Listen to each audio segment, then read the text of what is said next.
Mike Kafka, who says it's status quo and the staff is attacking this week with fresh ideas. This may sound calm, but how safe is Shane Bowen really? Like, is this like a legit like audition week to week for him basically at this point? Is that what's going on? Because I think so. he's still around. Another fourth quarter lead blown. He's still around. He's not going anywhere, guys. They've already said point blank they're not making changes this week.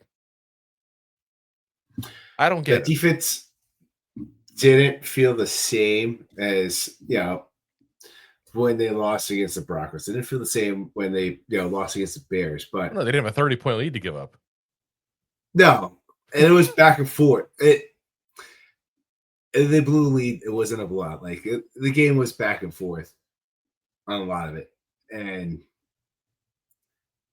they just start letting Love just throw the ball down the field in the fourth quarter, and it just went back to that prevent defense, which obviously has not prevented anything except a blown job and probably your job. You say a blow job? a blown game. I'm like, whoa, what's going on? Who prevented this blow job? Cock block. Oh, but Kafka was quoted as saying, I would say status quo. I wouldn't anticipate any, and then pauses and then says, as a matter of fact, we're going to go and attack this week. I'm excited for this week of prep.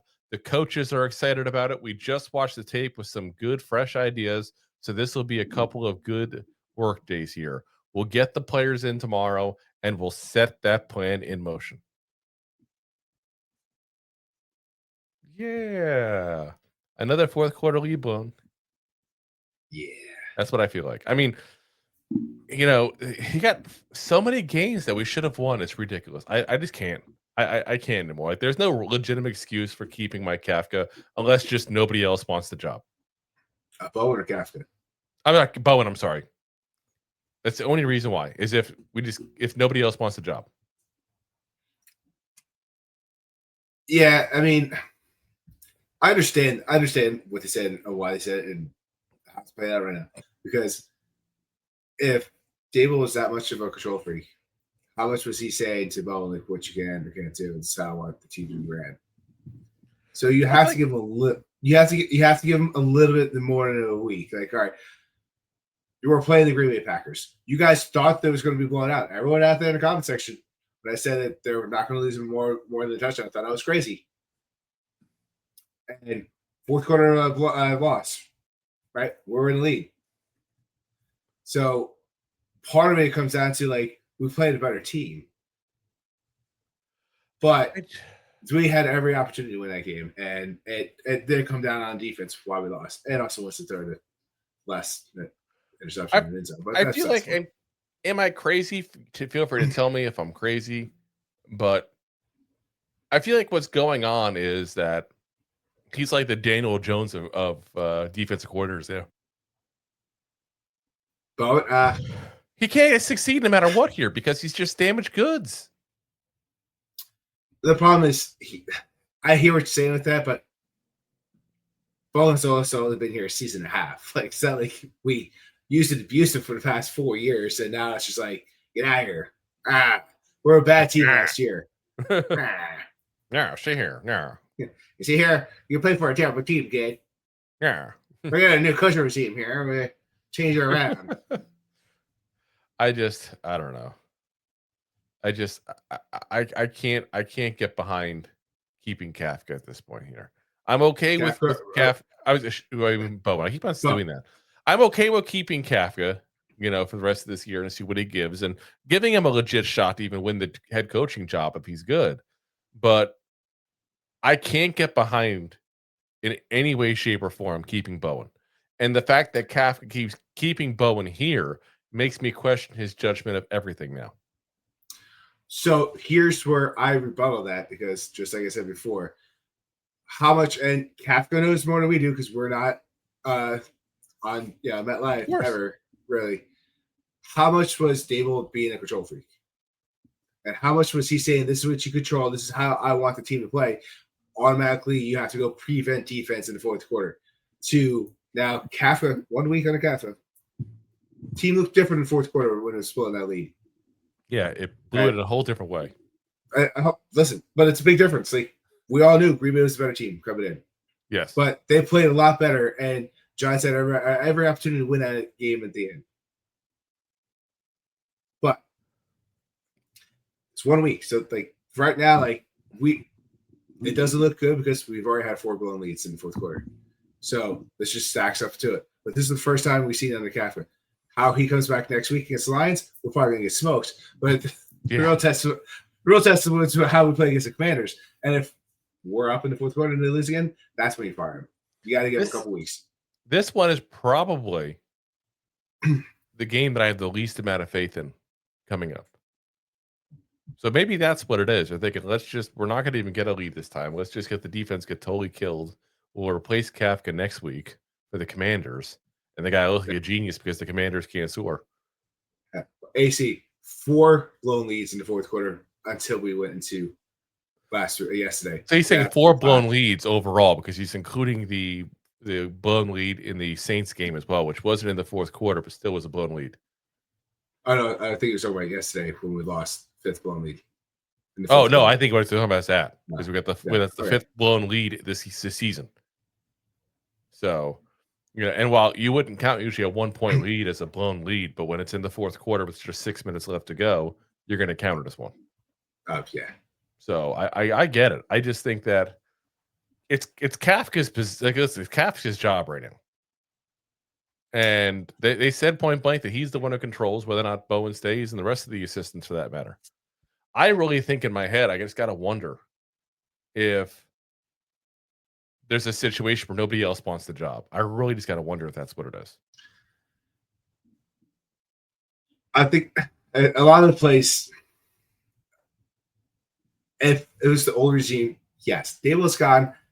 It gives DC's a little bit of more of a glimmer of hope to see like what they can do with this team. Because if Brian Daboll is like what it sounds like he was, or what it looked like, he's a control freak and everyone has to be his way, and he just rude and dick-like to his coaches, not giving them the respect. Like, who wants to come over here and play for that on a losing team? At least if we're like in the playoffs all the time. Come in. So if that head coach was Bill Belichick in the 2010s and your quarterback's Tom Brady, anyone and their mother is going to come into this place and play because you're probably going to win a Super Bowl ring. Yeah. Which then allows you to go anywhere else you want and fool everyone else who you actually are, and you go become a head coach in New York media and just blow everything. But that's besides the point. But I don't know. Now Daboll's gone, you have this interim, if you will, GM. Give him a couple days. We have a GM, interim head coach. Yeah, sorry. Interim head coach. Give him a couple days with a couple weeks with Bowen.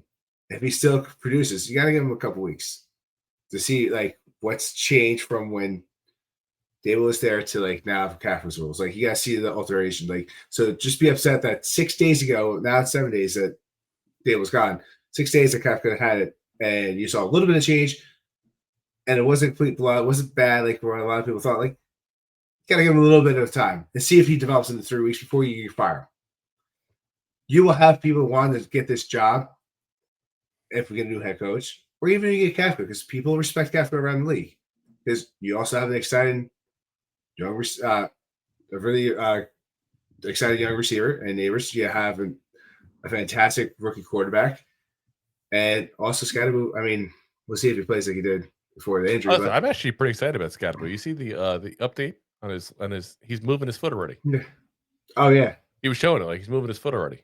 Like this team has the people here. Like I'm cool with that. I'm just looking at you have the talent.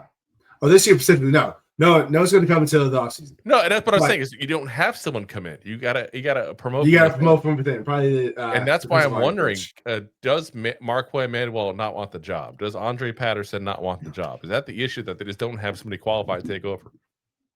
That's the part we don't know. Like, we all can go, oh, why is Bowen still here? Why is Bowen still here? Why is Bowen still here? but that doesn't mean that there's an obvious person to take over for him either. And that's the part of we don't know. We don't either. I mean, who you got to promote? No, that's the two guys you have is Manuel and Patterson. That's the two guys who have been in DC before, who are qualified to take over. Unless you want to put somebody who's not qualified, and we already have someone not qualified in Bowen, you may as well keep him. Yeah, I guess that'll be the patsy. Yeah, exactly. So, we'll see what happens here over the next couple of weeks. That's for sure. Thanks for watching. Like the show? Of course you do, or you would have turned it off by now and not be hearing me. There are plenty of ways to support the show. YouTube is the best place to join us, and we offer memberships there with fun benefits like custom emojis and early access to video clips. Of course, there you can also send super chats and stickers to send one-time support payments. The best way to support the show is to buy these drunk idiots beers at buymeacoffee.com/2giantgoofballs. Along with one-time support payments, there are also monthly plans, so you can continue to help kill their livers each month. You can also show people that you are a goofball by visiting our store at 2giantgoofballs-shop.fourthwall.com. We got everything from shirts, hats, phone cases, funny candles, buttons, stickers, and even a 2 Giant Goofballs towel to dry off your goofballs. Of course, you can always support the show for free by simply hitting the like, subscribe, and share button wherever you are watching or listening to this. Hit the thumbs up on YouTube. Leave a 5-star review on Apple Podcasts. It helps the show tremendously, and quite frankly, the goofballs suck at marketing and need your help to get the word out. Thank you for being part of the Goofball Army and for taking the time out to support the show. If you like that clip, then you will love the full episodes too. Find us on your favorite podcast app and look for us on all your favorite social media platforms. Thanks so much. Please, I'm begging you. Please subscribe.